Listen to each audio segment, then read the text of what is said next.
good at acting all master-like. Since Grandpa asked me to teach you swordplay, I won't hold back any secrets. Oh, thank you so much, Masters! Oh, wait. Does this mean our training is only officially starting right now? After all, we need to watch you practice for a few days before we can figure out how talented you are, right? So, how'd I do, Master? You're definitely talented, Miss March. Hey, here you are. Did you hear that? These two masters just called me a swordplay genius. Oh, you're right. I almost got all excited for nothing. I'm just speaking my mind. Trust me, you're really talented. Did you hear that? I'm truly a genius. Swordplay requires rigorous training. Before we start, Miss March, you need to find a clear reason to keep you motivated while you train.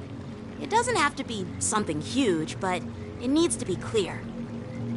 In other words, even though you didn't exactly choose to be our apprentice, you still need to take the initiative during this learning process. I once had the honor of learning swordplay from a master. She asked me why I started training at such a young age, why I wielded a sword. So, for our first lesson, I'd like to ask you the same question.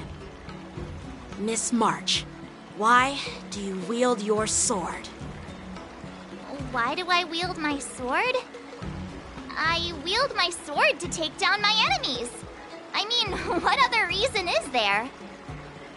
I also questioned that sword master about why she uses her sword, and she said, to vanquish my enemies, nothing more. Miss March, you gave a similar response, which shows you've got potential.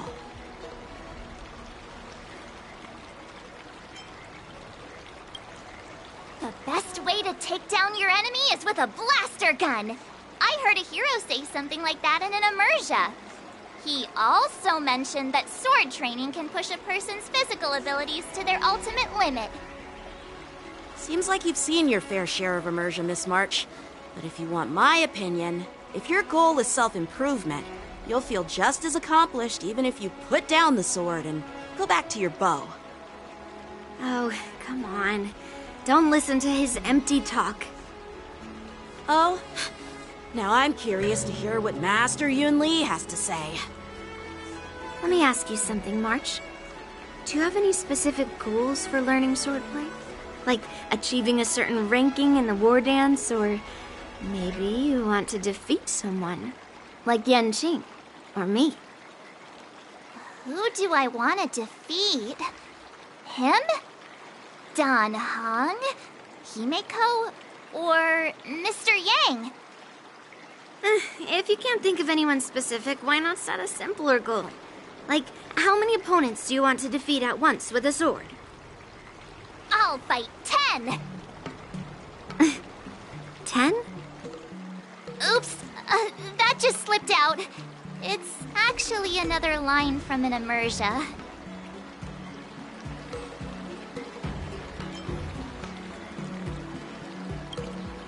I have no idea what you're talking about. I think I figured out what's motivated March to learn swordplay. Could it possibly be immersia about swordmasters? Hey, now that you mention it, that actually makes sense. I'm super interested in Xianzhou immersia and novels. Even though I use a bow, almost all the great heroes in those immersia use swords. So I want to be a swordmaster too. See? It doesn't matter. Everyone has their own preferences. Becoming a swordmaster who fights for justice and battles evil? Well, that's definitely a good reason to keep you motivated in swordplay training. Now that you've both given your approval, I have another small request. I want to perform a tea ceremony to honor you as my masters. Remember, you'll need to tap the table a few times with your fingers. Tea ceremony? Tap the table? Do we have to be so serious about accepting an apprentice for the first time? Please? That's how those heroes in the Immersia show their respect.